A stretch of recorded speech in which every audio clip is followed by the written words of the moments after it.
The Philippine jungle pressed in, a suffocating blanket of green. The dense foliage was an impenetrable fortress, a living, breathing entity that seemed to swallow everything in its path. Humidity clung to everything, a living shroud. The air was thick with moisture, making every breath feel like a struggle, every movement a battle against the elements. Hiroo Onoda, lieutenant in the Imperial Japanese Army, moved like a phantom through the undergrowth. His every step was calculated, every rustle of leaves a potential threat. He had become one with the jungle, a master of his environment. His uniform, once crisp and proud, hung in tattered remnants on his gaunt frame. The fabric, now threadbare and stained, told the story of years spent in relentless survival. Years of relentless sun had etched deep lines onto his face. Each wrinkle was a testament to the harsh conditions he had endured, a map of his unwavering determination. His eyes, though, those remained alert, burning with an inner fire. They were the eyes of a man who had seen too much, yet refused to be broken. The fire of a warrior who refused to quit. Onoda's spirit was unyielding, his resolve unbreakable. He was driven by a sense of duty that transcended the passage of time. Onoda was no ordinary soldier, he was a survivor. He had adapted to the jungle, learned its secrets, and used them to his advantage.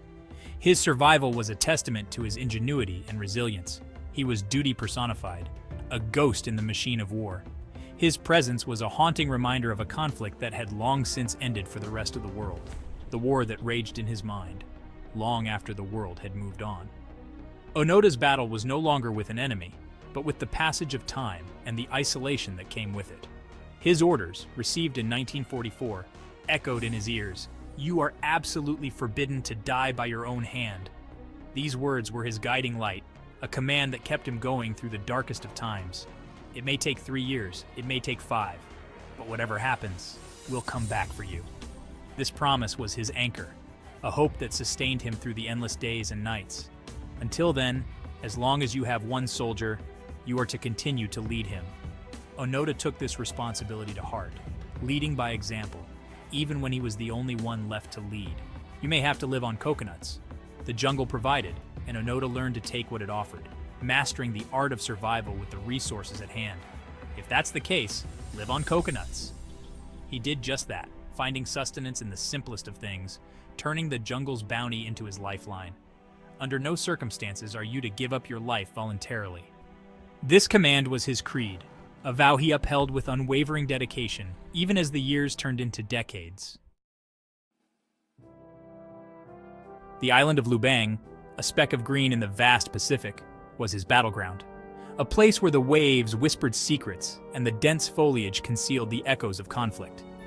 Here, Onoda and his small band of soldiers had dug in, waging a guerrilla war against the enemy. They moved like shadows, blending with the jungle, their resolve as unyielding as the ancient trees around them. They were to obey their orders, to never surrender, to fight to the death. Orders that were etched into their minds, a mantra of duty and honor that guided their every action. Their enemy, they believed, was still out there, lurking in the shadows. Every rustle of leaves, every distant sound, was a reminder of the unseen threat they were trained to combat. The year was 1945, a year that marked the end of a global conflict. But for Onoda and his men, it was just another year of survival. The war, unknown to Onoda, had reached its fiery crescendo. Battles raged across continents, cities crumbled under relentless bombardment, and the world teetered on the brink of a new era. Atomic bombs had leveled Hiroshima and Nagasaki. The devastating power of these weapons brought an abrupt and tragic end to the conflict, leaving scars that would never fully heal. Emperor Hirohito, in a voice that shook the nation, announced Japan's surrender. His words, carried over the airwaves, signaled the end of an era and the beginning of a long road to recovery. But on Lubang, nestled deep within the jungle's emerald embrace, there was only silence.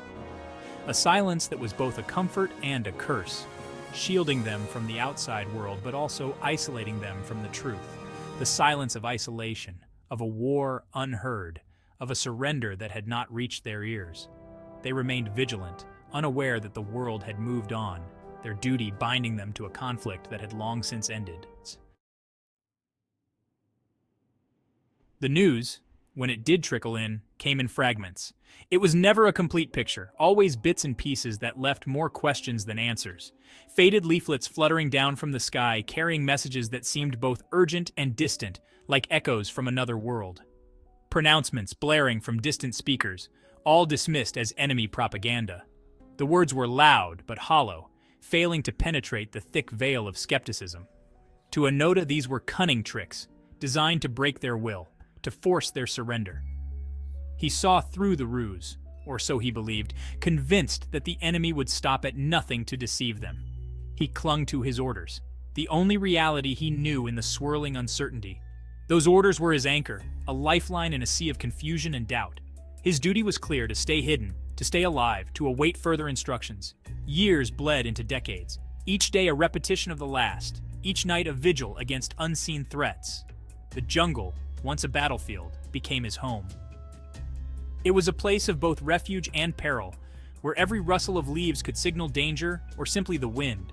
The enemy, no longer a tangible foe, morphed into an abstract threat. It was a shadow that loomed over his every move, a constant presence in his solitary existence. His comrades, one by one, succumbed to the jungle's unforgiving embrace or the enemy's elusive hand. Each loss was a blow, a reminder of the relentless passage of time and the harshness of their reality. Onoda, however, remained, a solitary sentinel, guarding a forgotten outpost of a war long gone. He stood as a testament to unwavering duty and the human spirit's capacity to endure, even in the face of overwhelming odds. Life was a relentless cycle of survival. Food was scarce, scavenged from the jungle floor or stolen from nearby farms under the cover of darkness. Every rustle of leaves, every snap of a twig was a potential enemy. Sleep was a luxury, taken in short bursts, senses always on high alert. Loneliness was his constant companion. The silence of the jungle, broken only by the cacophony of nature, was a deafening reminder of his isolation. He talked to himself, sang old military songs, clung to memories of home to keep the darkness at bay. His spirit, though, remained unbroken. He had his duty, his mission, his unwavering belief in his country. That, he convinced himself, was all that mattered. A glimmer in the green. Then one day a figure emerged from the emerald haze. A young man clad in hiking gear stood before him. Norio Suzuki, an adventurer on a quest to find Lieutenant Onoda, a panda, and the abominable snowman in that order. This was 1974, almost 3 decades after the guns of World War II had fallen silent. Onoda, cautious, wary, saw deception. It was too fantastic, too implausible. This must be another elaborate ruse, another attempt to lure him out. He agreed to talk, to hear this stranger out, but his hand never strayed far from the rifle that had been his constant companion for 3 decades. The world turned upside down. Suzuki spoke of a world transformed, a world where the war was a distant memory, a world where Japan was at peace. He spoke of a Japan that had embraced modernity, of cars that filled the streets, of towering buildings that scraped the sky. Onoda listened, skepticism warring with a flicker of hope in his heart. Could this be true? Could the war truly be over? Suzuki promised to return, to bring back proof, to bring back Onoda's commanding officer, the only man he would trust. And so began a waiting game, a battle between hope and doubt that raged within Onoda's heart. He had waited for so long. Could he allow himself to hope? Suzuki returned, true to his word. With him, he brought tangible evidence: a photograph of Onoda's family, a copy of his brother's obituary, a letter from his aging parents pleading for his return, and finally, a copy of his commanding officer's order, officially relieving him of his duty. As Onoda held the brittle paper, time seemed to stop. The jungle, the years of solitude, the relentless struggle for survival, it all faded away. He was no longer a soldier, no longer a prisoner of his own making. He was free. The news spread like wildfire. The world watched, captivated, as Onoda, clad in his tattered uniform, emerged from the jungle he had called home for 29 years. He stood tall, his eyes shining with a mixture of awe and disbelief as he saluted the Philippine flag, his face a canvas of conflicting emotions. He surrendered his sword, a symbol of a war long over, a life left behind. It was a moment etched in history, a testament to the power of belief, the weight of duty, and the resilience of the human spirit. He returned to a world he barely recognized, a hero to some, a curiosity to others. Life in post-war Japan was a stark contrast to the harsh existence he had known. He struggled to adapt, to reconcile the world he had left behind with the bustling modern society that Japan had become. Yet, he persevered, carrying the same determination that had seen him through the darkest days in the jungle. He wrote a book, sharing his experiences, his struggles, and his unwavering belief in his mission. He married, found peace, and became an advocate for peace and reconciliation. Hiroo Onoda's story is not just about war, it's about the human spirit's ability to endure to find meaning in the face of unimaginable hardship. It's a stark reminder of the enduring power of belief, the weight of duty, and the long shadow that war casts, even when the guns have fallen silent.